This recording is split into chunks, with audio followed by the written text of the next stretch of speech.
All right. Okay, welcome. Hello, everyone.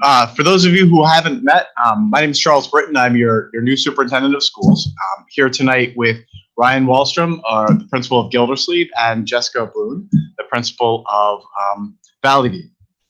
So we're recording tonight's town hall and putting it out there. We know a lot of our families in town are without power, and I'm really sorry that families are struggling with that. I don't know about everybody else, but I really feel like 2020 is cursed. Like, what an awful year so far. I cannot wait for New Year's Eve and to put 2020 in the rearview mirror. It's just been a really bad year so far. For those of you who are joining us on cell phones or otherwise have found neighbors or friends or family houses to watch this from because you're waiting for power to come back, I'm very sorry. The high school here is open for anybody in the community that is looking to come in and cool off. The air conditioner feels nice. We have the internet available to anybody who wants to come in and check email. And then probably the most pressing need, of course, is charging phones or devices. So the high school is open. Feel free to come on up and use this resource if you need to charge your devices or access the internet. And hopefully Eversource will get its act together and get you back powered up as soon as possible. So just want to start by recognizing that some of our families are suffering out there with the storm damage, and we're really sorry. Whatever we can do to help you recover from that, we're certainly willing to do. Yeah, so that would lead me into my second recognition that since March 13th, I think we all have to recognize what a tremendously stressful, annoying, irritating, difficult, challenging, traumatic, in lots of different ways experience we've all been through. Unfortunately, we also have to recognize that we're still going through it. There is not yet an effective treatment for COVID-19, nor is there a vaccine. We're all watching the news very carefully and hoping that will be developed soon. But I really want to recognize and acknowledge that families are stressed out and suffering in many respects. So with that said, whatever we can do to work as a community to support you and your families, I think you're willing to find the school district, the administrators, the teachers. We're willing to extend whatever flexibility we need to the community to help you through this. The end isn't in sight yet. I think we have to recognize that it's going to be at least another 5-6 months, if I'm reading the tea leaves correctly and hearing what Dr. Fauci says about vaccines. But we're going to get through this. And I think as we look back on this, we're going to recognize it for what it was, which was a pretty terrible time in our nation and state's history. But I think we're going to come out on the other end of it a much better in a much better place. So let me start by just kind of setting the stage here a little bit for some of the presentations you're going to hear about from the principals. We have been working really hard all summer to try to understand the conditions and how we can open the schools safely. That has been a very difficult task. There's been a lot of information that has come in from lots of different sources. Some of that information has been inconsistent and some of it has just been plain wrong. So a lot of the challenge has been kind of ferreting through the good from the bad. And then, of course, when we find the good information, figuring out how it matches what our needs are here in Portland. So we have finished a Portland reopening plan, and that is posted on the website. I hope you have had a chance to take a look at it. That reopening plan offers 3 possible scenarios that would start the 2020-2021 academic year. Scenario 1 would be we would fully reopen. We have received some guidelines, and those guidelines suggest that if the infection rate remains less than 10 per 100,000 of a population, and that's prorated for the size of the counties, that we could open fully. If the infection rates were between 10 and 25 per 100,000, that would be a yellow, proceed with caution. And then if the infection rates were 25 or higher per 100,000, that would put us back into distance learning where we were in the spring. So we are prepared this year to either fully reopen in what we're calling a hybrid model, or if the infection and COVID spikes back up, move back to distance learning. So with that said, I want to turn it over to Ryan and Jessica and let them share some information with you about what each of those models would look like specifically at Gildersleeve and Valley View. So can we get the PowerPoint slides or Google Slides up on the screen? And Ryan or Jessica, I'm not sure. Ryan's going to start. So you can go ahead and advance it. Good evening, everyone. I'm Ryan Walstrom. I'm the principal at Gildersleeve, and it's great to have this opportunity to talk specifically about all of the work that we've been doing as an administrative team this summer. So Dr. Britton talked a little bit about the three models. I want to review them quickly and a little bit specifically about what they're going to look like in the elementary schools, Valley View and Gildersleeve. So a full reopening would be all students and staff reporting to school 5 days a week for full days. And students would have the option of enrolling in distance learning online if the family chooses for the student not to come back in person. The hybrid model would be all staff reporting to school 4 days a week with working remotely on Wednesdays. Students attend in person 2 days a week, and they participate in distance learning on the remaining days.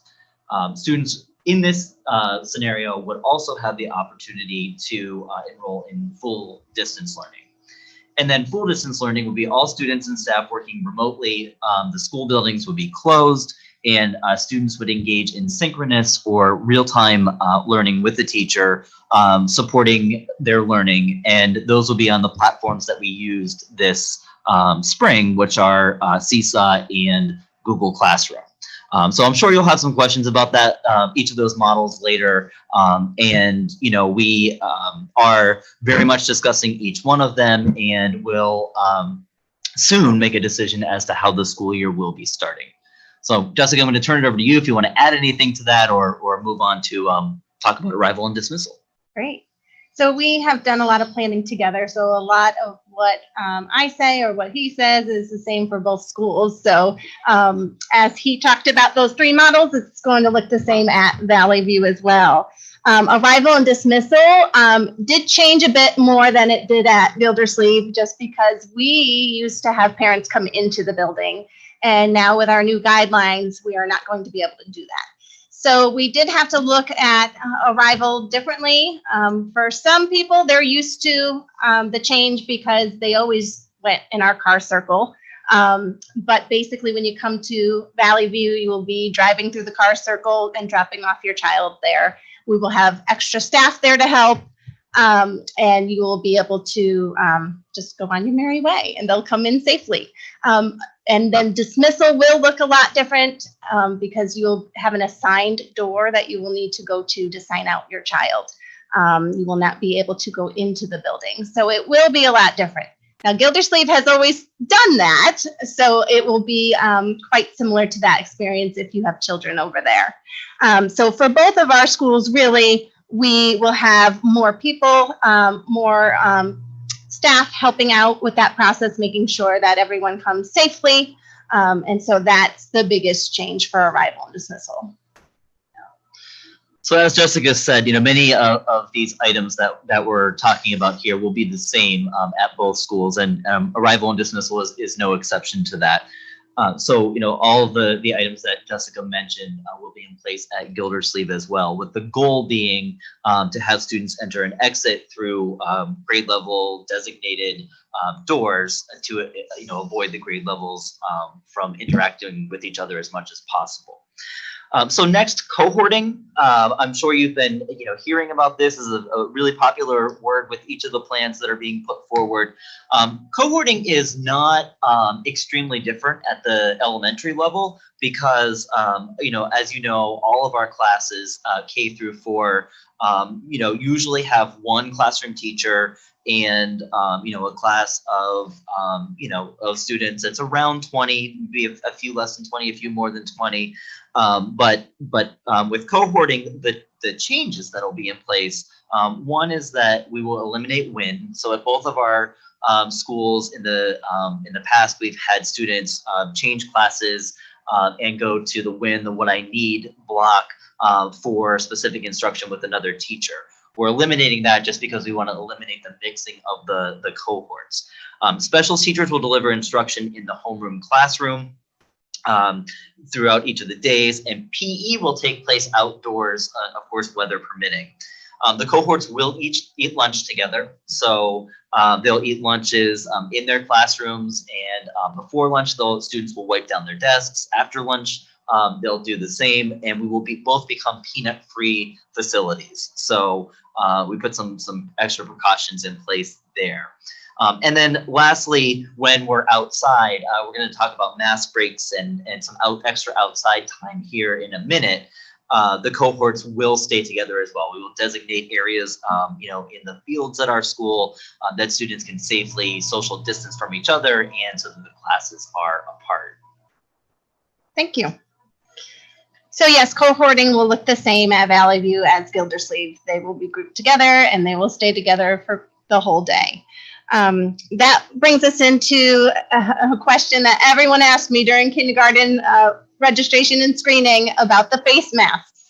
Yes, all children need to wear face masks except for preschool. Preschool is exempt from wearing the face masks, but kindergarten and grade 1, they do need to wear face masks. So with that being said, we know our little guys, even at Ryan's school, need some breaks. It is difficult for them to keep the mask on. It gets hot. They need some breathing time. So we will build in several times throughout the day where they can take off their masks. And that is, we built in an extra recess, if we want to call it, outside time, twice a day, one in the morning and one in the afternoon. That will give them some time outside, mask-free. There's other times during the day where they can take off their mask. At lunchtime, they will not be wearing their mask. If we take mask breaks within the classroom, at Valley View, we'll be doing it by rows. So not everyone has their face mask off at the same time. So they'll have plenty of opportunity to be able to breathe without the mask. And as I was telling parents that were concerned about the mask, is don't worry, we will help them learn how to be able to wear the mask for longer periods of time. Just like we celebrate when they can read independently. Oh, yay, you can read for 5 minutes on your own. We can do the same with the mask. 5 minutes, 10 minutes, just celebrate their success. And we need your help with that too. So at home, practicing at home, for the little kids, get a teddy bear, put the mask on the teddy bear, show them how the teddy bear wears a mask, and have them wear it in the house because they're going to be inside at school. So they have to get used to wearing it inside. So just little things that you can help at home as well will really help us and help your child transition into the school day. Thanks. So going along with the face coverings, another safety precaution that we are putting in place is social distancing.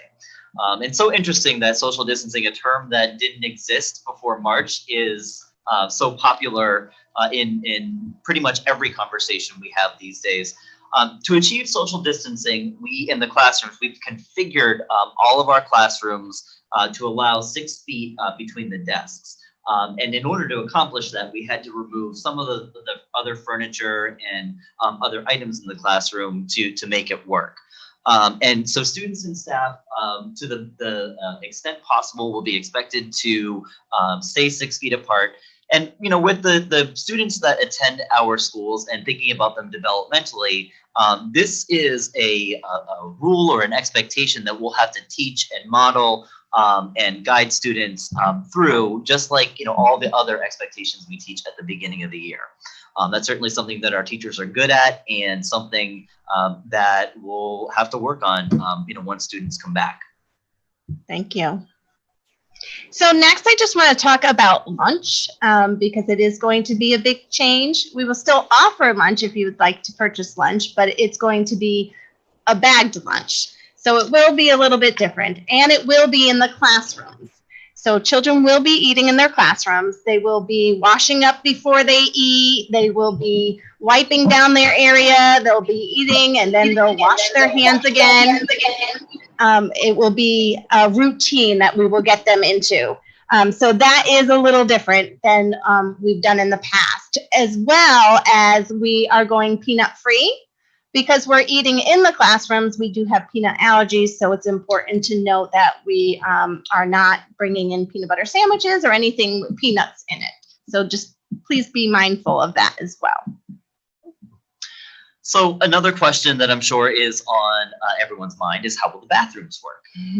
Very important for our little ones. So with the bathrooms, students at each grade level will be assigned a specific bathroom, and we will have the students use the bathroom in groups, which will be monitored by an adult. So that means standing in line outside of the bathroom 6 feet apart. Students will use the bathroom one at a time.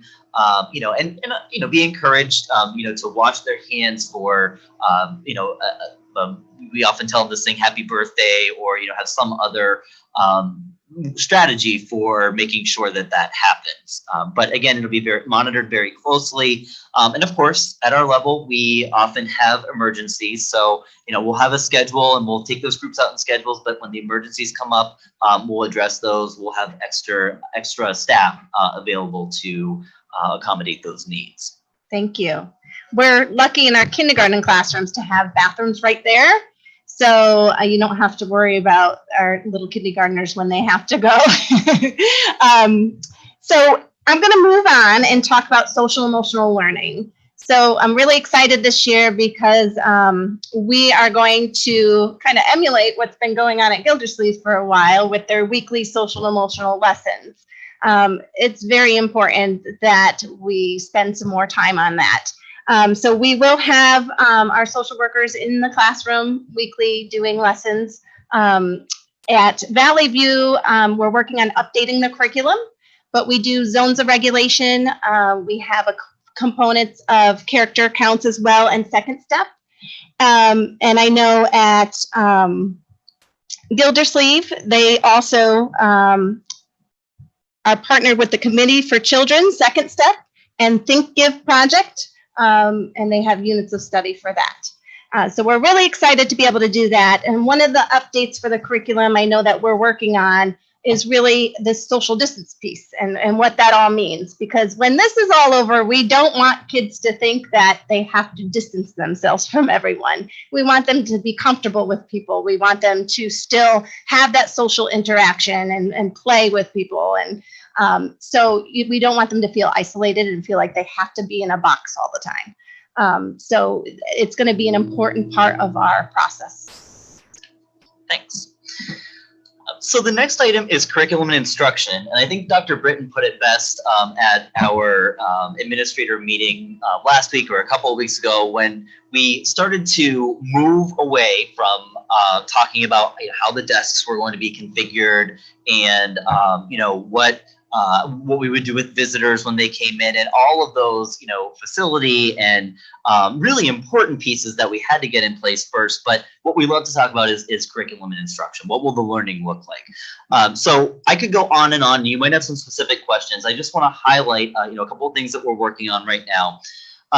With the change in instruction from March to June last year, and the potential change, coming up this fall, our teachers will be working on prioritizing the standards and compacting the units to best meet students' needs this summer. So that's work that has already started and will continue throughout the summer to be ready for the fall. And honestly, will continue as the year goes on. Our instructional practices have been modified so that students do not have to share materials. We've done things like we've purchased larger pencil boxes that will allow students to keep their materials together, and we want to eliminate that any sharing that had happened previously. I've had this question from several parents as well, and that is about the difference between the distance learning and the in-person learning.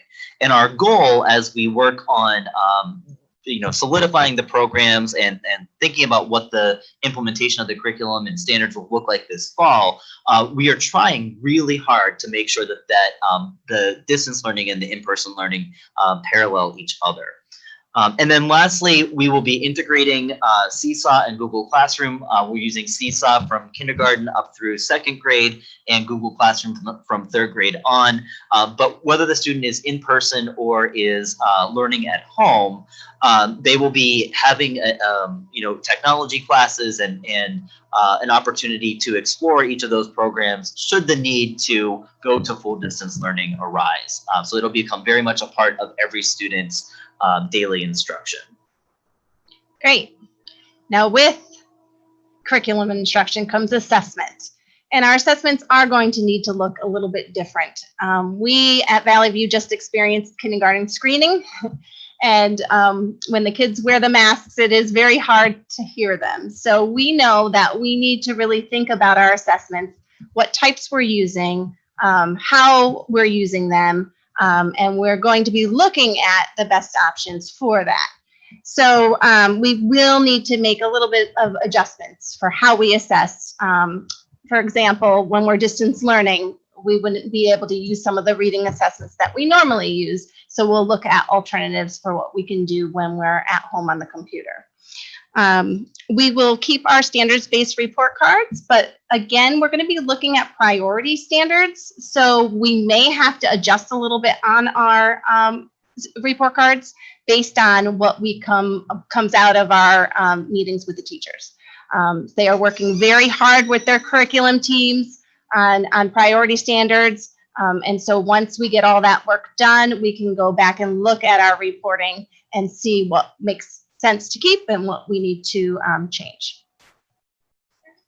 And then lastly, and Jessica already touched on this a little bit, but visitors, our goal is to limit the number of people in the building. And obviously with everything that has happened the last couple of months and everything we've learned, I'm sure that that makes sense. And it's not about, limiting your access to your child's school, but it's about keeping, the students and the staff safe and limiting the interactions. So if you do have to pick your child up, your child will be escorted to the front door, whether it's by the nurse or myself or one of our secretaries, and we'll meet you there to connect you with your child.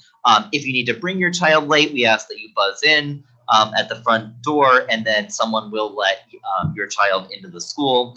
And then lastly, if you need to drop something off, we're asking at Gildersleeve that you buzz in, that you talk with one of our secretaries about what it is that you need to drop off, label the item with your child's first name, last name, and teacher. And then we have a glass case just inside the door that you can leave the item on. And then for Valley View, I think that might be a little bit different. It's the same, but we have a box. Okay.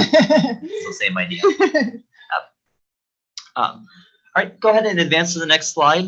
We're going to go through these really quickly because I noticed questions are coming in, and there are some specific things I'm sure that you would like to discuss. So first of all, our teacher committees for distance learning, curriculum, and school climate are they're meeting this summer and working hard. And I put school climate up there because we are very cognizant of the fact that students have been out of our buildings since March, and that it is going to be a transitional period for them to come back, and things are going to be very different. We talked about the reconfiguration of the physical space and planning for anticipated needs. Classroom visits we're doing with teachers and staff members to make sure that we're covering all the details associated with that. We've all summer, this has been much of the focus of our conversation, which is monitoring the health and the safety directives and best practices. And when I say they're changing on a daily basis, I have Dr. Britton and Jessica shaking their heads here. That is accurate, and that they will continue to change. But we're very much staying on top of those. And then it's all about creative problem solving and working with you and our staff to make this the best possible learning experience given the situation that we can for our kids. And Go ahead and advance it. So we have pictures of some social distancing classrooms and how we made some modifications within our schools. This is Valley View. This happens to be 2 kindergarten classrooms. One of the pictures shows some desks that we actually had made, and you can see them spaced out there. And then the other classroom has some desks that we had in stock.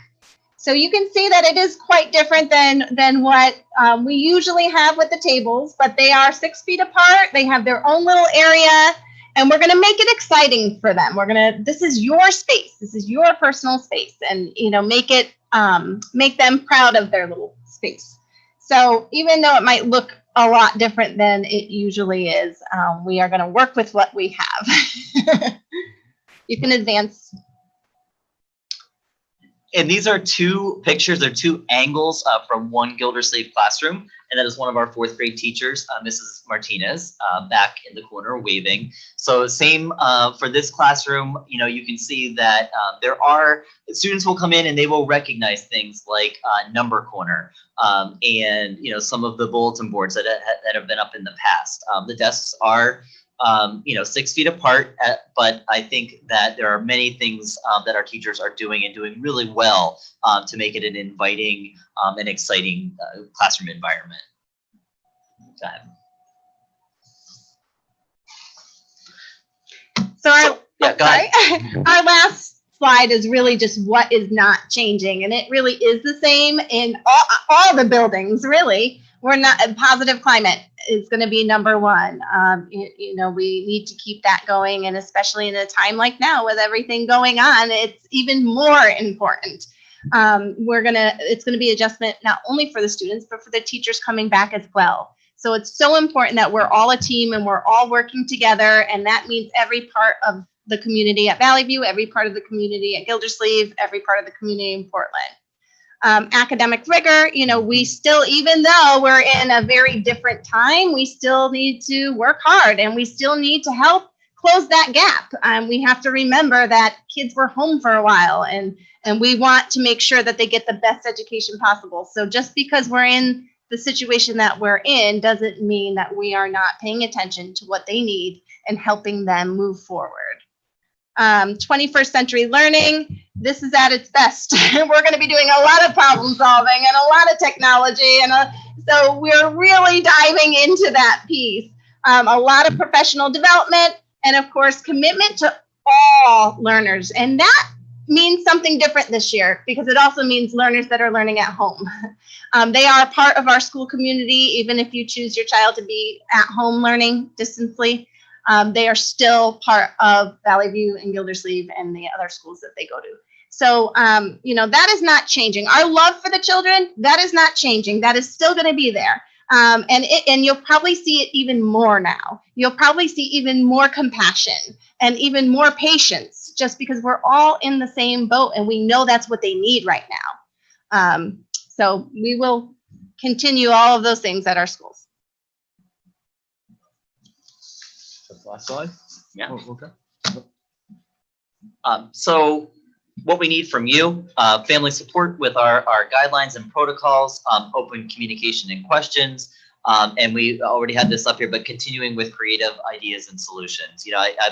Both Jessica and I were a phone call away, we're an email away.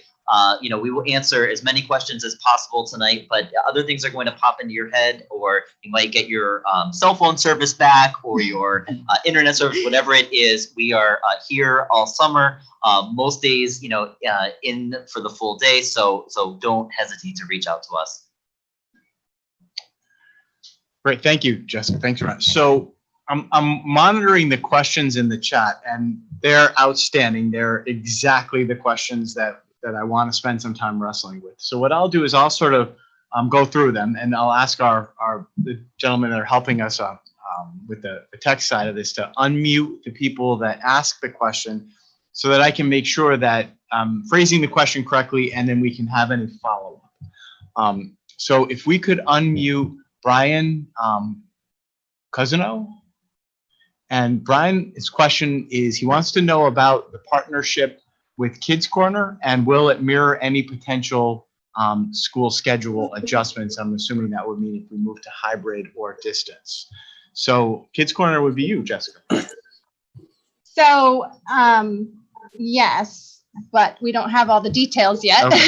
So, as you know, it's still being worked out. Right. So let me tackle that. Okay. So and I've been working hard on that. So Brian, what we've in the past, the way it's worked is the YMCA ran before and after care, right, at Valley View. So students from Gildersleeve, Brownstone, and Valley View would all converge on Valley View, and then be bused to the different schools at the beginning of the day and bused to Valley View at the end of the day.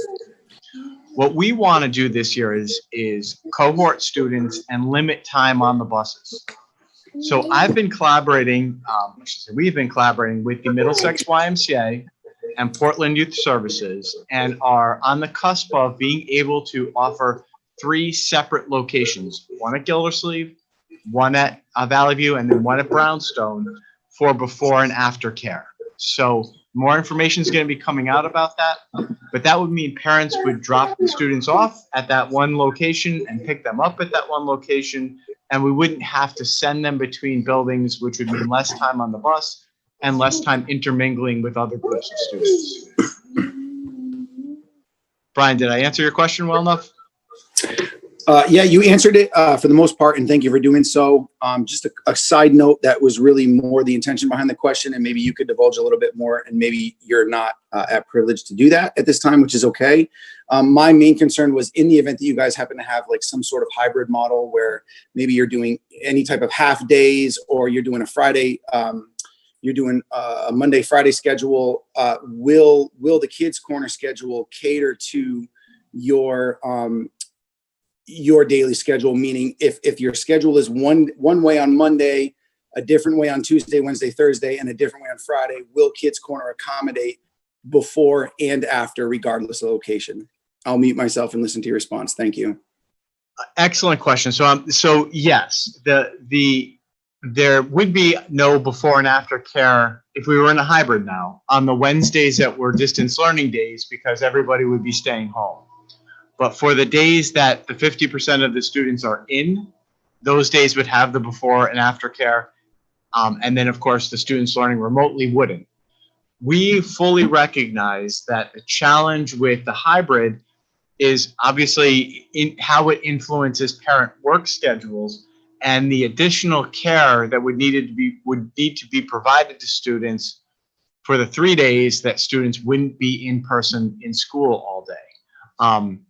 I don't have any easy answers for that. That is something that is very much on our mind and is going to inform the decisions that we make about whether to go fully in person or to the hybrid model. If we go to the hybrid model, I am working with the Middlesex YMCA, and we will put out information about additional daycare that would be available in the community. So stay tuned on that, but that's a major concern and something that is definitely at the forefront of our mind for parents and for our faculty and staff who also have young children at home that they need to provide care for. So Dr. Britton, I'll take the next question because I noticed it's a second grade question and a parent of mine, or a Gildersleeve parent. So could you please unmute Marissa Hale? And Marissa's question, and Marissa, tell me if I get this correct, is specifically what would my second grader's day look like on Mondays and Tuesdays if she is on Team A? Specifically, what does her day look like at home on Wednesdays? Specifically, what do her days look like on a Thursday or on Thursdays and Fridays? Good question. Did I get the question right, That's a Marissa? great question. Yes, we did. Okay, so perfect timing on this question because this is what Jessica, Allison Hine, the 5th and 6th grade principal, and I spent the bulk of our day working on, which is we were preparing really to open in any one of these models, and of course hybrid is one of them. So for the first 2 days, let's just give an example where your child is in school on the first 2 days of the week, Monday and Tuesday. That day would look very much like, the days in second grade have looked in the past, with the exception, of course, of all the things that Jessica and I talked about previously, including wearing masks and social distancing and so on. Students would engage in reading, writing, and math, science and social studies lessons. They would have specials in the classroom. They'd have lunch in the classroom. And the one difference is or a difference, I shouldn't say the only difference, is that parent or the teacher would implement mask breaks. So it might be, there's one period of time where they're outside for a recess with their cohort, their class, and it would not be combined with other classes. But teachers are also going to look for other opportunities to take their students outside for additional mass breaks. And we'll also do the breaks in the classroom where it might be rows 1 and 3 and then 2 and 4, have a period of time where they can take them off for a few minutes. Wednesday with the online learning would be, we're looking at breaking the day and having children engage in 3 groups. One group would be, or 3 blocks, I should say. One block of time would be a synchronous block where with some other students in their class, they're engaging with their classroom teacher, in real time. Another block will be a block where they're completing some assignments that were given to them on Seesaw or Google Classroom by their teacher, and that would be there would be assistance from a paraprofessional or a reading or a math specialist, someone who could help with those assignments. And then a third block would be an independent block where students are given activities that they can complete independently, such as Lexia or Splash Math. It might even be a Google Classroom or a Seesaw assignment, but something that they would not need assistance with. And then the other 2 days of the week would be independent activities or lessons for the students to work on with a block of time for them to meet with their teacher in doing some synchronous instruction, some real-time instruction, or it might be just the teacher helping the students with an assignment that they've been given. But even on those other 2 days, they would have the opportunity to engage with their teacher. Did that answer your question, Marissa? It did. Can I just add one last thing too? Sure, of course. So say they have a special, like art is every Thursday. Would they just be having art then online? So what we're looking at with specials is doing a rotating schedule where some weeks it would be in person when they're at school, and other weeks it would be online distance learning. Okay, great. Thank you so much. Yep. Thanks, Marissa. And just for the audience to know that it would look the same at Valley View, we had planned these schedules together with Brownstone as well as Gildersleeve and myself at Valley View. So. And I will say that it looks a little different, of course, at the middle school and high school. But if you stick around at 6:30 tonight, the middle school principal is going to join me. So if you have a middle school or high school student too, that might be a good session for you to join with us. So can we unmute Dawn Brodeur? It looks like the question got cut off. If we do hybrid, we'll all see. I'm not. Something may have gone wrong. That I want to ask Dawn if she wants to clarify what her question was for us. Yes, I re-clarified later on. I Okay. was wondering if we go hybrid, will the cohort stay with the proposed model of AA, Wednesday off, and then BB? Okay, so it's actually a little bit different. The way that it would work, let's just say we started in a hybrid. The first 4 days of school are after starting on a Tuesday. So it would go cohort A Tuesday, cohort A Wednesday, Thursday would be the distance learning day, cohort B Friday, and then we have the long weekend, right? So cohort B again Tuesday, then Wednesday off. Then we would be on a schedule where cohort B would meet, cohort A would meet on every Thursday, Friday, and cohort A would meet every Monday, Tuesday, and it would look like that until we got to our next long weekend, which, if I'm looking at the calendar correctly, would be Columbus Day. So yes, students would stay with the same cohorts. So for they that would length do of- their days back to back, because I know other schools are separating it AB, but we would not. We would keep them AA, break BB, Correct. or vice versa. Correct. And the logic of the AA break BB is that on the break day, that's a day when our custodians could disinfect and sanitize the classrooms. So students would be in their same cohort for 2 days, and that in between the two cohorts, the buildings would be completely disinfected before the next cohort came in. That makes me feel so much better hearing that. Okay, I'm glad. Good. All righty. Mike Archer has a question about whether ID will still be checked at pickup each day. Hi. Yes. Short answer, yes. All safety protocols still going to be in place. Once the teacher knows who you are, I mean, if they see you every day and they know that that's the parent, yes. I mean, they're not going to keep asking you for your license if they know you. But otherwise, yes, they're going to ask you. And please don't be offended if you know them and they forgot who you were and asked you for your license. When you come to pick up your child, you should always have your license. And I know at Gildersleeve, same thing. Yeah, same at Gildersleeve. Okay. I'll take the next question. Can we unmute Rob Jones? Rob's question is, if we choose to send our child to school, but find that it is not a good fit for him under these circumstances, would we be able to move him to the distance learning model?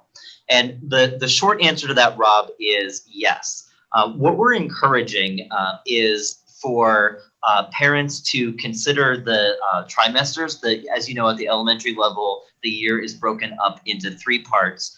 So we're encouraging parents to keep their child in the same model through the first trimester, and then to have them change at the beginning of the second. Now, that being said, if for a variety of different reasons, you feel strongly about having your child come back, we ask that you contact me, and we're asking for at least a week to transition students from one model to another. Jessica, if you want to add to that. Yeah, it is the same at Valley View as well. And I know the incoming kindergarten families that I talked to, we did talk about how important that transition is from them coming from being at home into the classroom, and that the trimester made the most sense for that transition so they can finish up assessments and assignments and kind of join into the class at a time that it made the most sense. However, like Ryan said, there are emergencies or other things that might come about, and we might have to, accommodate things in a different way. So yes, it's the same at Valley View as well. Okay, the next question is excellent. Can we unmute 2 people? If we could unmute Laurel Steinhauser's account, even though this is Melissa Kelly using Laurel's computer. And I thought I saw Dawn Davis on the phone, on the Zoom with us. Can we unmute Dawn, and can we unmute Laurel? Dawn and Laurel Dawn and Melissa, are you guys there? Yes, this is Melissa. Hi, Melissa. Dawn, are you there? I can answer this question. Okay, I'm sorry. Dawn is our pupil personnel director, our student support services director. So I'm here, Charles. Oh, great, Dawn. Can you see the question that Melissa asked? Yep. When I saw that come up earlier, I thought that's a question that I can talk to. That's right. We just talked about this. So let me get back to it just for a second.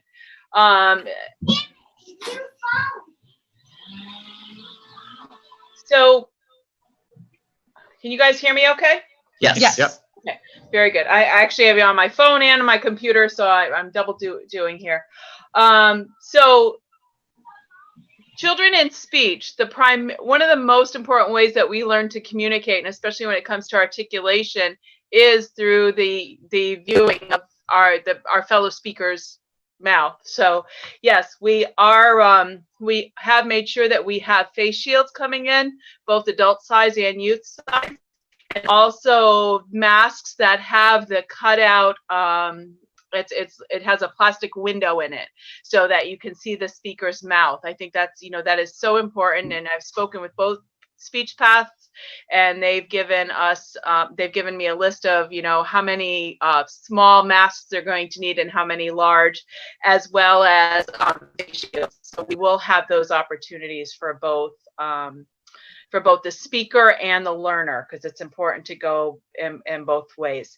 So as far as those types of things, if we will be able to provide those, if you prefer as a parent that you would like to purchase your own and have that come and go with your child, you're welcome to do that, but we will have those on hand for students for our speech students. And it's also important for the speech pathologist or even the teacher to make sure that they're able to see the child's mouth as they're forming some of these sounds and be able to help them develop correct articulation models.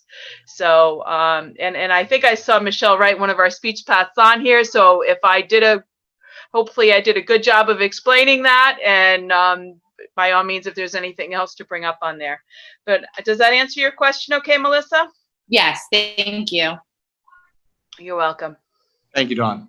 You're welcome. So next question is a good one. Yeah.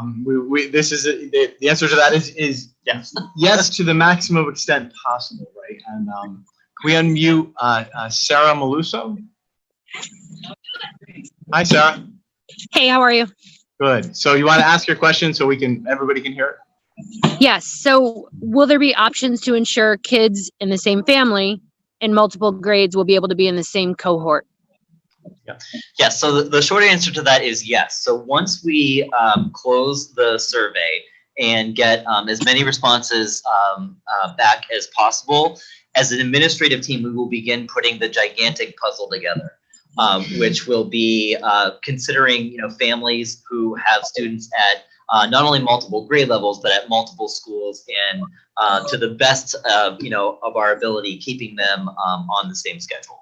Yeah. I know there was some mention of it being by last name. My particular scenario, my children have different last names, so I just want to make sure that's being considered as well. Yes. So Sarah, I released the parent survey this morning.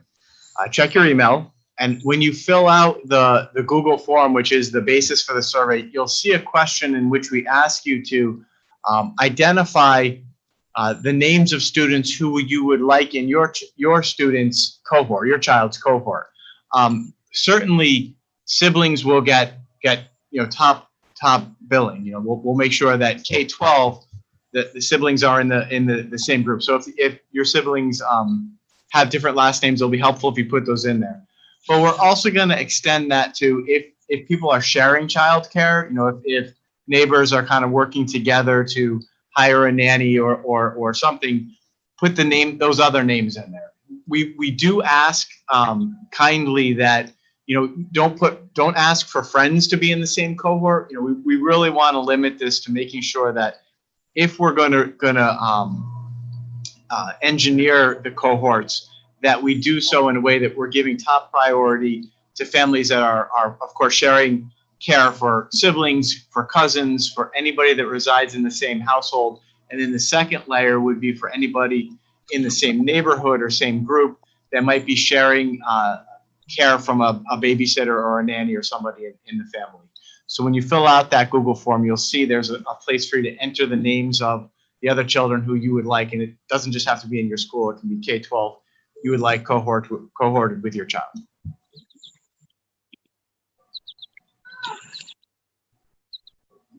Sound good, Sarah? Excellent. And while I'm unmuted, do you want me to hit my other two questions and then we can skip them when we get there? Sure, go for it. Yep. Okay. So one of the questions was about face masks specifically and what's going to be allowed. Will those wraps that go around your neck, they're easier for my children to handle. I don't know about other children, but will those be acceptable? Yes, that's Yes. why if you look at any of our plans, it's generally we use the term face coverings, and that's exactly why. Perfect. And then my last question was regarding the aftercare programs. I know nothing has been finalized yet, but I did hear specifically Kids Corner for Valley View. I don't know what the consideration is for Gildersleeve, but I would just like to extend the idea that Kids Blast is really great at ensuring that the children are doing their reading and homework. And it's extra critical, I think, in those specific grades that gets addressed. So if Kids Blast is not going to be providing the after school care and it will be Kids Corner, I would just hope we can do something to ensure that they're getting the kids to study. Let me address that. So the way we're designing it now would be Middlesex YMCA which is Kids Corner, would be running the before and after care at Valley View and at Gildersleeve. and that Portland Youth Services or Kids Blast would be running the before and after care at Brownstone. So I think what I'm hearing in your question there is that your students at Gildersleeve, but you like the approach to before and after care used by Kids Blast. I would encourage you to share those components of Kids Blast that you like with the YMCA Kids Corner folks, and I'm sure that they could provide that structure for your student. I'm done now. Okay.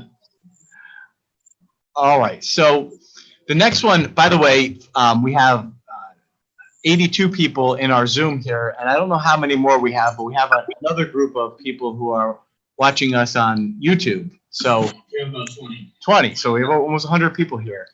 Unfortunately, the people on YouTube can't join us for the conversation, but they are able to post the questions, and our facilitator posted a question from YouTube. So this is to Melissa Vieberts, hello Melissa, I know you're watching us on YouTube, and she would like to know if family decides to participate in distance learning from the beginning when live Google Meets, do parents need to be in the background to better understand what the learning lessons are? Yeah, I'm happy to take that. Hi, Melissa.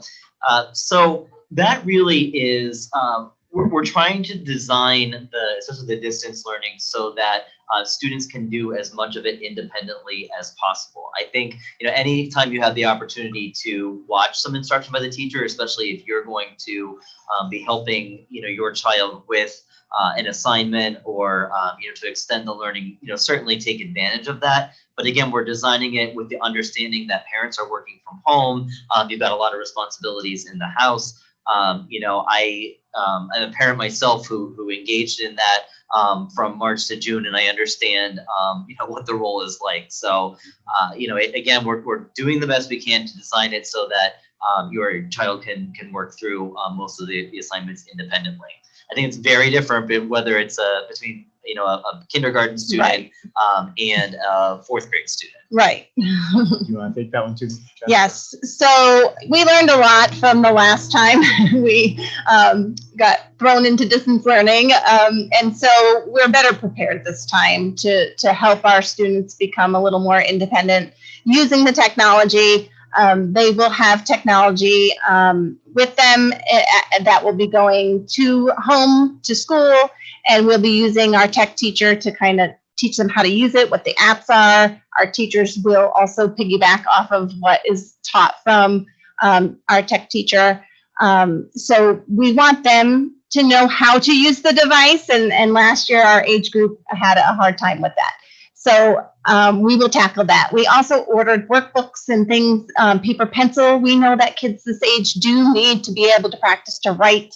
They do need to practice holding a pencil. So there'll be printed materials as well that goes home that they'll be able to use. But developmentally, we also know that kids in kindergarten, even first grade, their attention span is very limited. So the amount of support they might need from an adult is very different than, say, a fourth grader. So we are aware of that, and we're working on providing activities that we know they could be more independent with, but do realize that that age group does require assistance. Excellent. So, Melissa, I hope we answered your question well enough. If you have a follow-up to that, please post it here. And anybody else who is watching this on the YouTube, you are also welcome to post your questions in the chat, and we will definitely get to them. All righty. So, Ryan and Jessica, Caitlin Tenney, if we can unmute Caitlin, would like to know how meetings with specialists will occur. Hi, Caitlin, can you hear us? I can. And Caitlin, I assume you're talking about special teachers like our art and music and so on? Actually, no, I'm more specifically talking about reading specialists. One of my daughters sees Mrs. Harrington, and I'm sure that will be continuing next year. So I'm just curious as to how that's gonna go. Do you want me to take that? Go for it.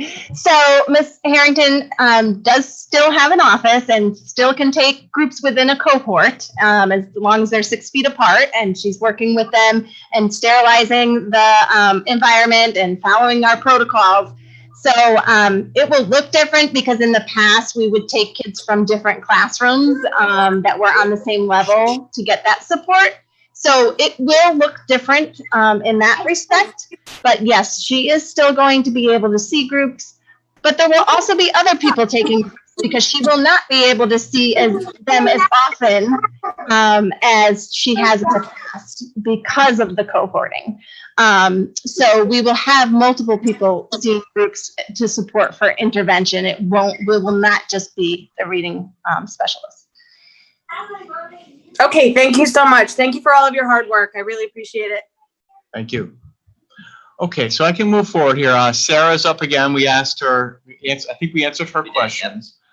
Mike Archer, I think, asks a really important question about student privacy. So can we unmute Mike? And Mike would like to know how we're going to ensure the privacy of students and if students would be recorded or names used while in the classroom, right? Mike, did I get that correct? Yes, actually it's his wife, it's Ashley, but Ashley. so I'm just concerned if any live lessons are going to be recorded in the classroom for students that are deciding not to come into the building. And I didn't know if if the teacher's doing a math lesson and they record it for someone to watch from home, I'm just wondering how much is going to be accessible for strangers to sort of see. So whether names are used or feedback is given to students, I just feel like that gets kind of personal. So if a child's making mistakes or, I feel like that opens a can of worms to judgment for other families. I'm also a little bit concerned that even with the Google Meets, if anything can be set up to just ensure that parents aren't recording other children to see their faces, their names, the feedback, that piece. I just was just wondering about that. That's a great question. Yeah, Ashley, it's Ashley, right? Yes. So Ashley, that's a really, really important question. And the concern extends to a law called the Family Education Rights to Privacy Act.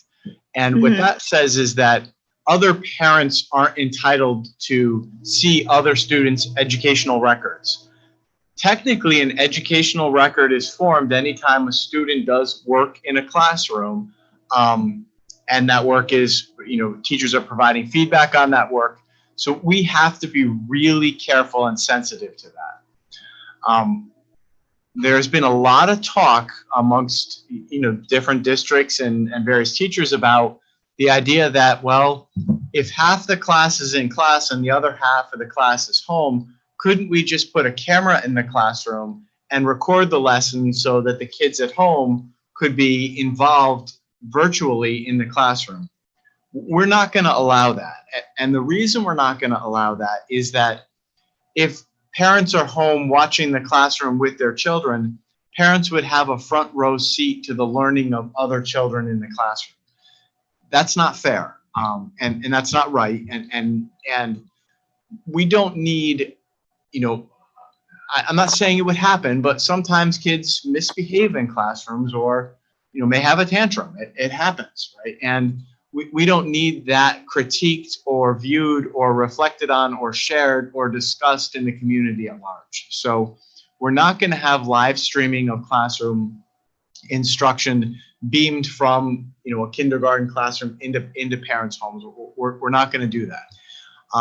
And teachers are very aware of their responsibilities, both ethically and legally, to safeguard student privacy. And I can assure you we're going to do everything we can to make sure that families aren't subject to embarrassment or anything else when it comes to safeguarding what's happening in the classroom. Okay, thank you. Oh, good question. Outside recess. Why don't I let you guys tackle that one? And are masks coming off at recess and how is that going to work? Yes. So two questions. Are masks coming off for outside recess, and will the kids be on the playscape? Yeah, and I don't know who iPhone Zoom is. Yeah. But if there's a way that we can identify iPhone Zoom and unmute him or her, that would be good. We have 5 people that are named iPhone. Okay. Okay. All right. We can answer that I question. think we can answer it and then they can post again if they have more. Yeah. So the short answer for our mask coming off at recess is yes. But of course, with that, teachers will have to make sure that students are 6 or more feet apart for those mask breaks, and engaging in some type of activity that's going to allow for that social distancing. The second part is, will the playscape be available? And Jessica and I both talked about this and made the decision, at least to start the year, to keep the playscape closed. And the reason for that is it's going to be very difficult to maintain social distancing and more importantly, to keep it disinfected and clean. So it'll be closed initially. So Thank you. iPhone Zoom, if you want to post any reaction to that or a follow-up question, we'd be happy to have it. I believe I'm unmuted now. Oh, there's iPhone Zoom. Hello. Can Hi. you say your name so we know who you My are? name's Jay. We don't use our names on Zoom, so I apologize for enough. that inconvenience. Yeah. I have a follow-up question that I actually posted right afterwards, and that question is, we live in Connecticut. There's quite a bit of inclement weather, so there's a lot of talk about going outside for fresh air and breaks, but let's get real about what December and January look like. So I'm wondering what it will look like. Thank you. So we just updated the policy regarding weather and when we can go outside. So now students can go outside as long as it's 20 degrees and above. So that's a big change from the past. So we will be able to get out a lot more. We're also going to pay attention to the rain and how much it's raining. So if a car does not have to turn on the wipers, then you know what? We're going out. A little drizzle, it's okay. We can go out. So, those are some big changes that I think will get us outside a lot more. We're going to have to pay attention to some icing and try to get out there as early as possible. As you know, we have storms sometimes, so it might not be possible to de-ice everything depending on when it starts. But we're going to try our best to do that. We're going to try everything possible to be able to make sure that we can get outside. Is the gym an appropriate place to be substituting for outside, or is that not on the So that really so our gym's being used for a lot of storage right now for all the desks that were in classrooms. So I don't even have access to the gym right now. Okay, and I have one more follow-up question that I posted down later. Should I ask it now or wait to come back? Sure. Yeah, go for it. Can you speak more on the procedure required if a child wakes up in the morning with a runny nose or, a cough? What is actually required to let the child back into the classroom? Why don't you let me Yeah. take that. Mm-hmm. So I'm really glad you asked that question.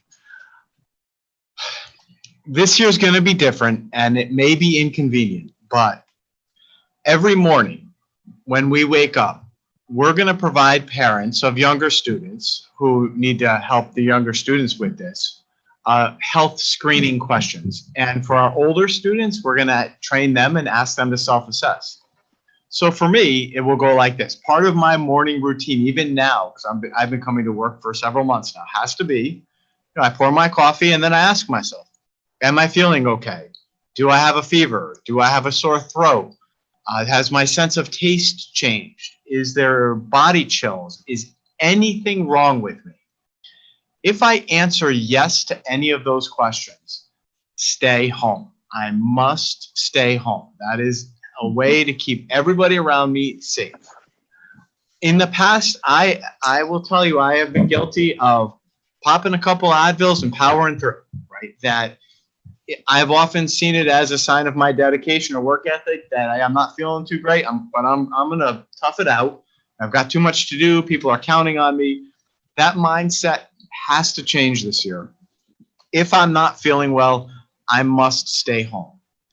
And it also extends to, I need to be aware of how everybody in my house is feeling.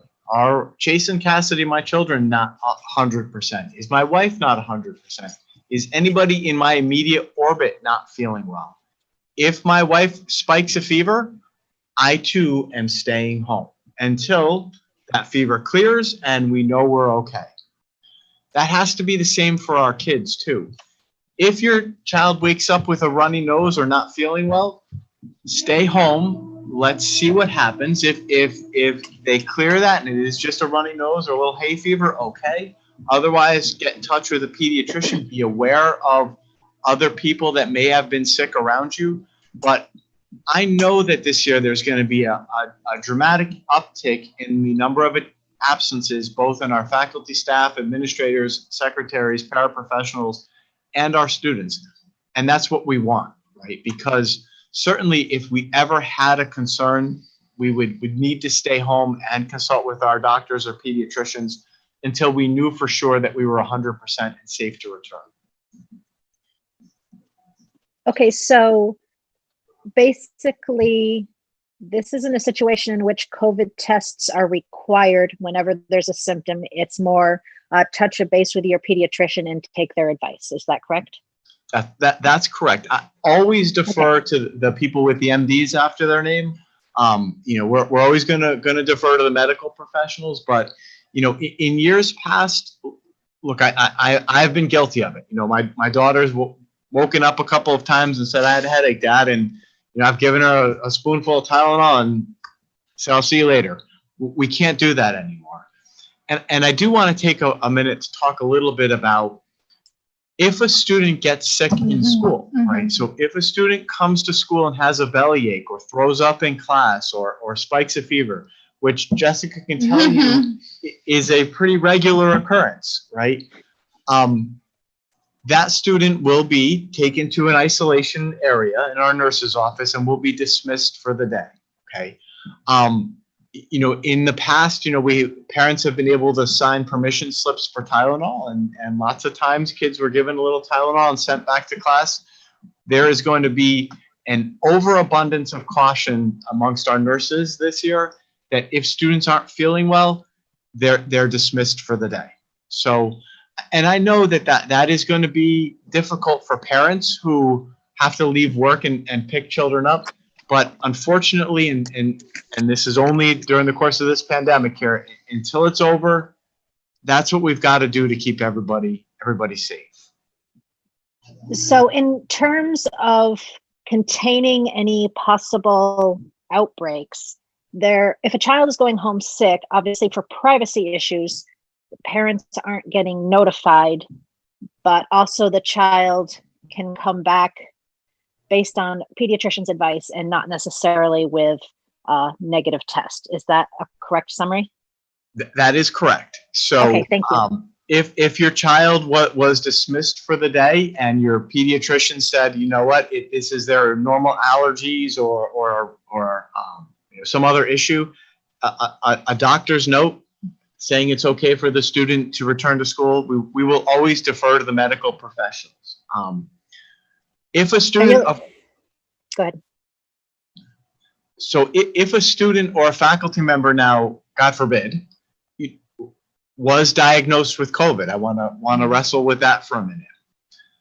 The current guidelines say that what we will be doing as a school is being aware of any and all other students or teachers that student or that faculty member interacted with. We are going to be well aware and having the ability to contact trace within our buildings. So if a student, and I'm hoping this doesn't happen, but I'm reading the news even tonight and seeing that it has happened in other states, reported to us that they had a positive COVID test, we would know everybody who that student interacted with. That's why we're cohort.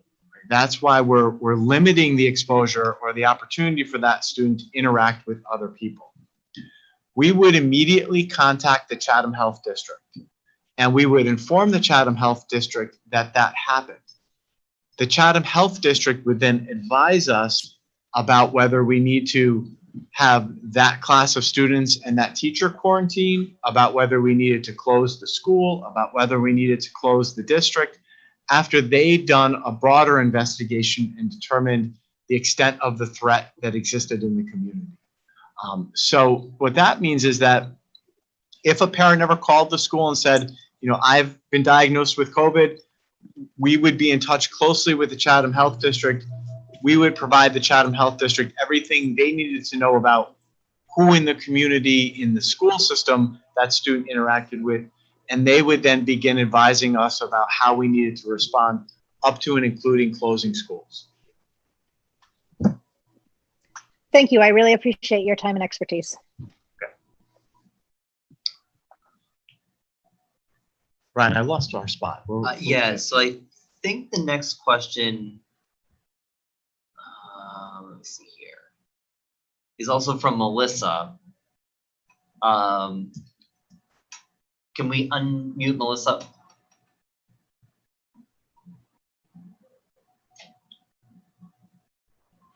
She's from YouTube. Oh, I'm sorry. Okay, so Melissa's question was, will that social emotional learning be included for students that are in the distance learning by choice? This is a conversation that the elementary principals had today. And most likely what is going to happen is, as I said, though, if we're in the hybrid model, students would have it'd be on a rotating schedule. Some weeks their specials would be in person, and other weeks they would be online. For those students who are engaged in distance learning, most likely the specials would not be synchronous or real-time learning. They would be lessons and assignments that our specials teachers are posting online, and including in that is social emotional learning, and they would engage in those lessons. Now, that being said, social emotional learning is a little bit of an exception because of anytime there's a morning meeting that's happening in person, that's going to be integrated into the morning meeting. Okay, so the next few questions I'm seeing here from Scott's phone, and then I'm also seeing one other a little farther down, were about how we would respond as a school in a district if we, God forbid, had a positive case of COVID. I hope I answered. I think I answered that. So Scott, do me a favor. If I didn't answer that, just post down another comment down below. Otherwise, I'm gonna move forward and ask our technicians to unmute Mike Archer. And Mike would like to know if there are any plans for a meet and greet with the new teachers. So Mike, are you with us? Yes.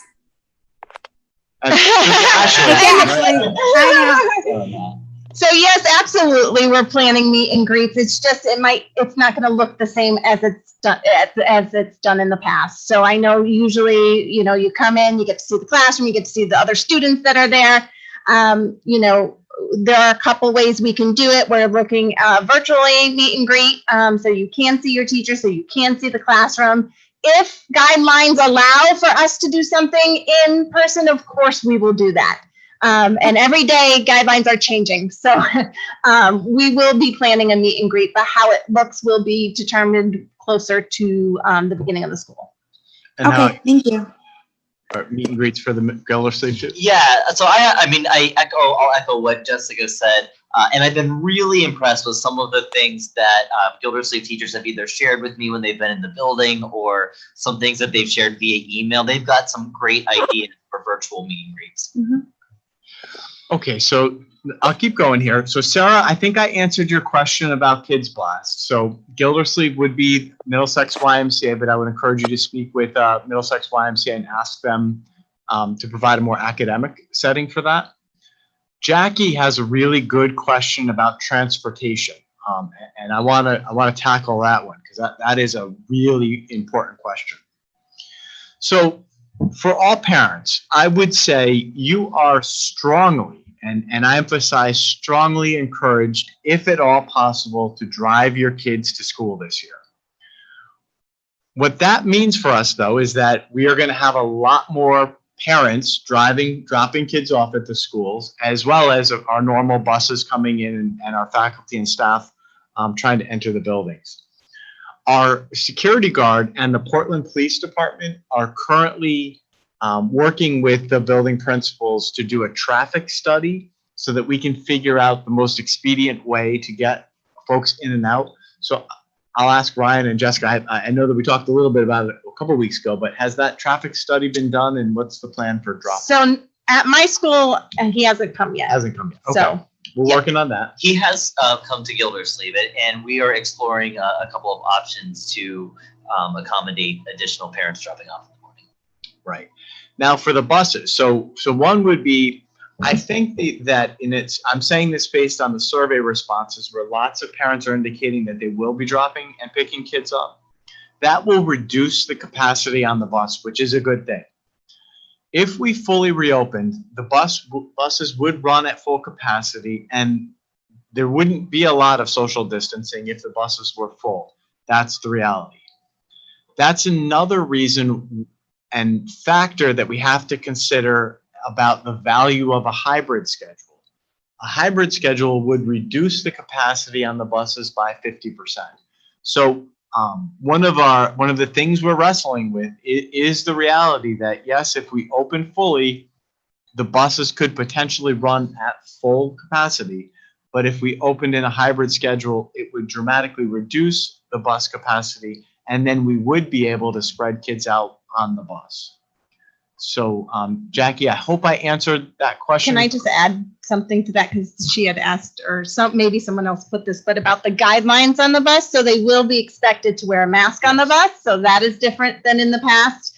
And also the way they enter the bus and exit the bus will also be different. So there will be, and there'll be extra cleaning.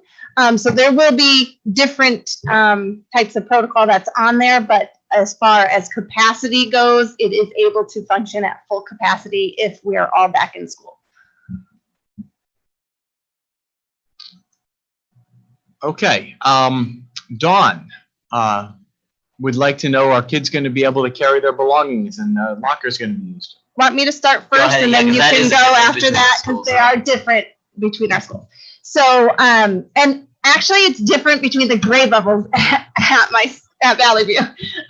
So preschool will have a place within the classroom to bring their belongings.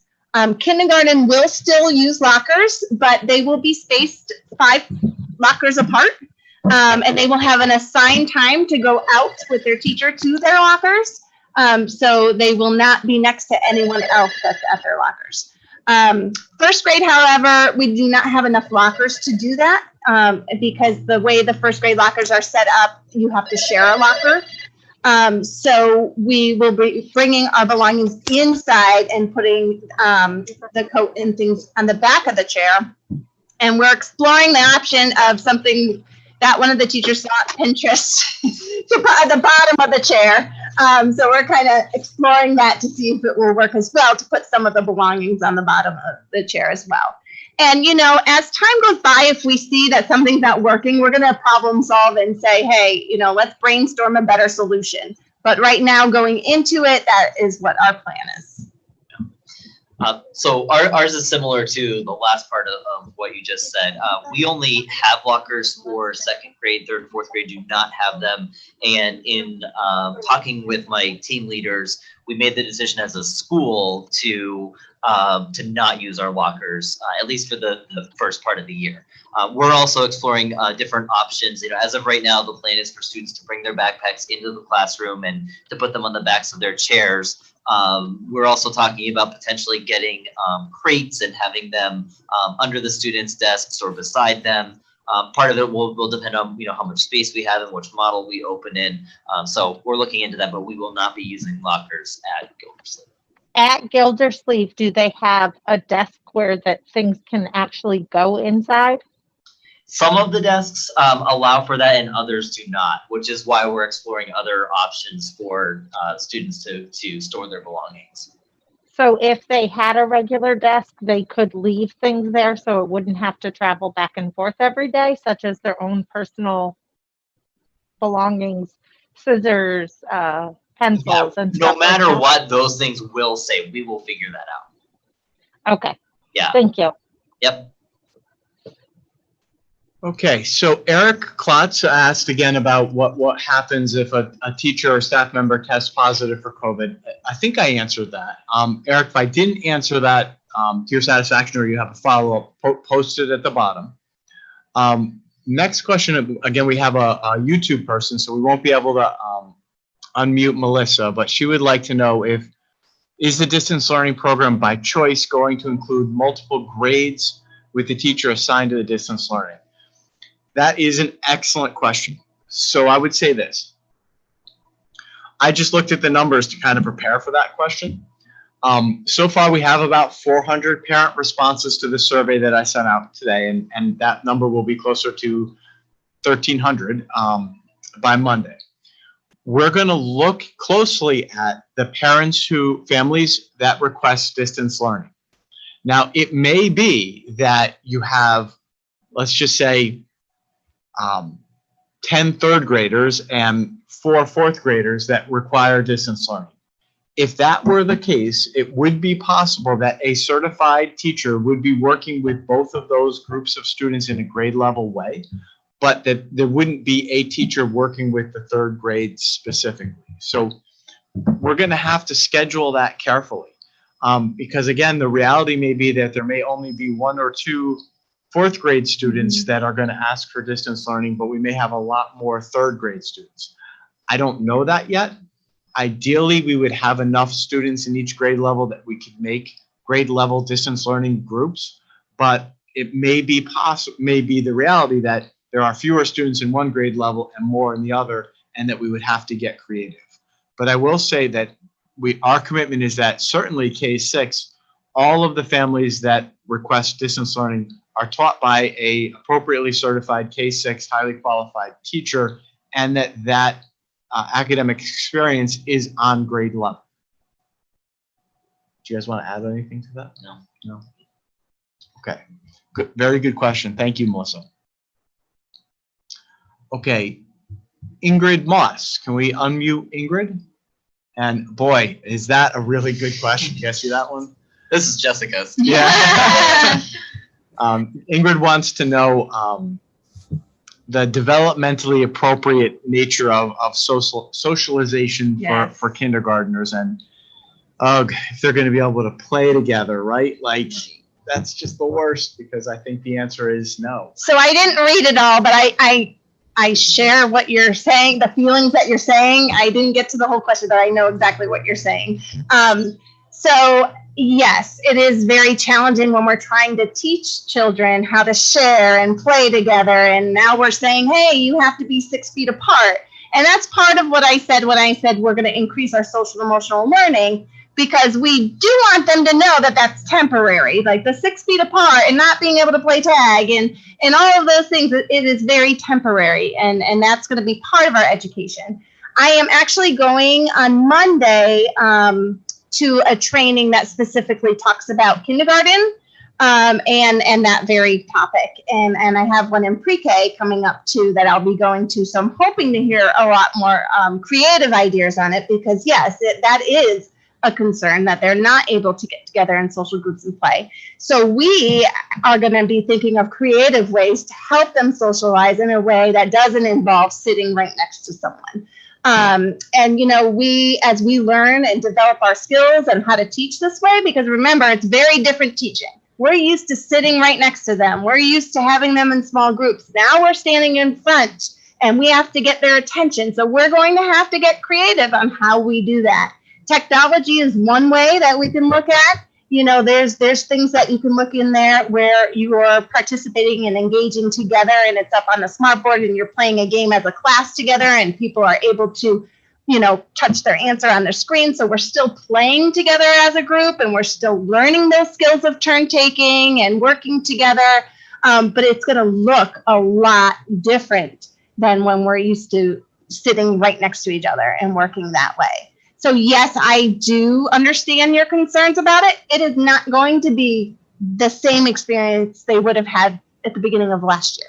But we're going to make it the best that we can. And we're going to do the education that's necessary so that they understand what, really is, what is sharing, how do we do that?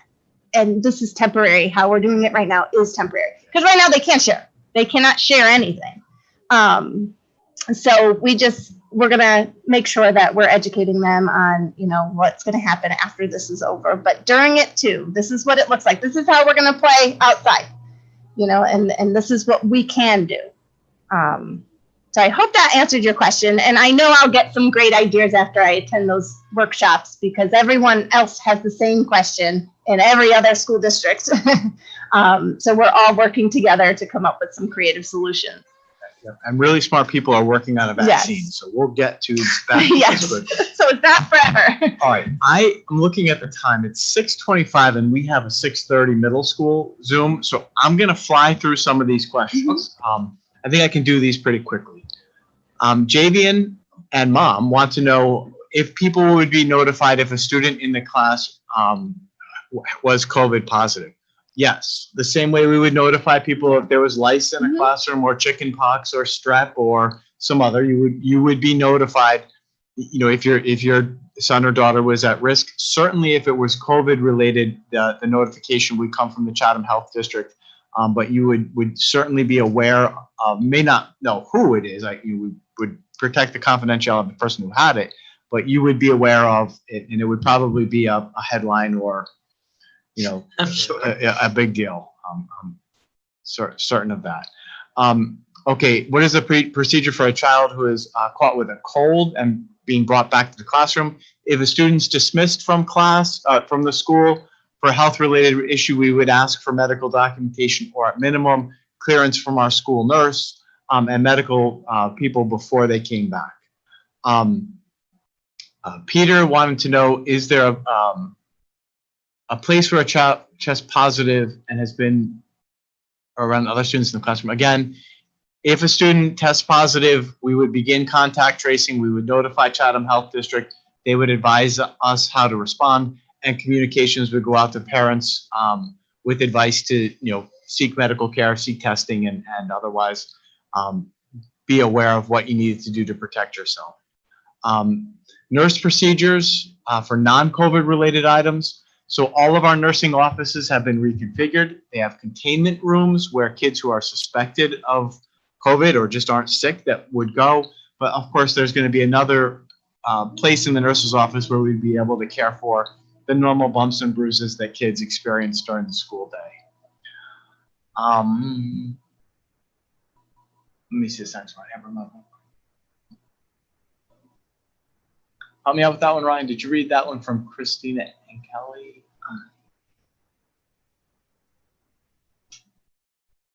All right. In hybrid model, did you get it? I tell you what, you read the Christina one and then answer that for more fully. I can do the next one from Glenn and Casey quickly. Is there a date in mind when a specific model will be chosen and given to families in time to prepare? Yes. Next Tuesday, the Portland Board of Education is going to receive a recommendation from me about whether we open fully or open in hybrid. So I expect that next Tuesday, I'll probably be able to put the word out Monday. The Portland Board of Education is meeting in a regular meeting. That is going to be on Zoom. If you would like to see that discussion, I imagine it's going to be a long, thoughtful conversation, but we're hoping to have a decision about full or hybrid at the next Board of Education meeting. And I had answered Christine's question previously, which was about the hybrid model. And those 2 days when students are at home, they will have a period of time with their classroom teacher where those students that are in school in person, that class will be covered, so that the 4 days, students will have obviously more interaction on the days when they're actually there in person, but they'll also have interaction on the other days. Oh boy, these other questions here are excellent, but they're long, and we are out of time. I see our middle school principal is here, and I'm getting word from our technician that people are logging into the middle school Zoom. Yeah. Can you post responses to these in here? We could do that. Dylan, hang on one second. Our technicians are coming in. How can we get like right responses to these, or is the same platform being used for the middle school Zoom? Same platform being used for middle school Zoom, but I can save all the questions right now and I can send them to you guys. And then maybe you can tell everyone to check the website for like FAQs. I don't know. I'm not sure the best way to do it. That's what I was thinking, that we could, we could either do it that way, or we could ask parents to email these questions too. Let's do that. Yeah, some So, might be more specific for Gildersleeve or Valley View. yeah, unfortunately, we have to Perfect. We have to transition to the middle school Zoom meeting. I know no parents are logging in for that. So for anybody who has questions that we didn't get to, I'm sorry. I wish we could have gotten to everyone's.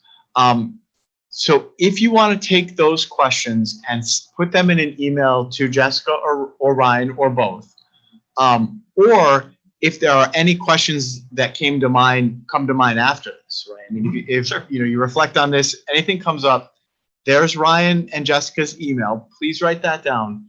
We want to make sure that we get your questions answered, primarily because the survey is out. So I released the survey to parents today. So a parent said they didn't get it. So Oh, while no. you're on that, can you just reply to them on that one? Because they just want to make sure they're able to get the survey. Okay, so here, I'm going to put my email in the messages. Okay. Let me just do this. So if you didn't get the survey, please email me, and I'm putting my email in the chat log. There you go. Perfect. So copy my email address down, email me, but check your email first. Maybe check your spam folder. It might have gone there. It went out on the listserv. We are asking parents to complete the survey by Monday at noon. So if you have any questions that you need answered as you consider your responses to that survey over the weekend, please email me, Ryan, or Jessica. And we want to make sure you have all of the information that you need so that you can answer the survey. Fair enough? Yeah. Jessica, Ryan, thank you very much. Thank you. Thank All you, right, everyone. Yeah. Thank you for logging in tonight.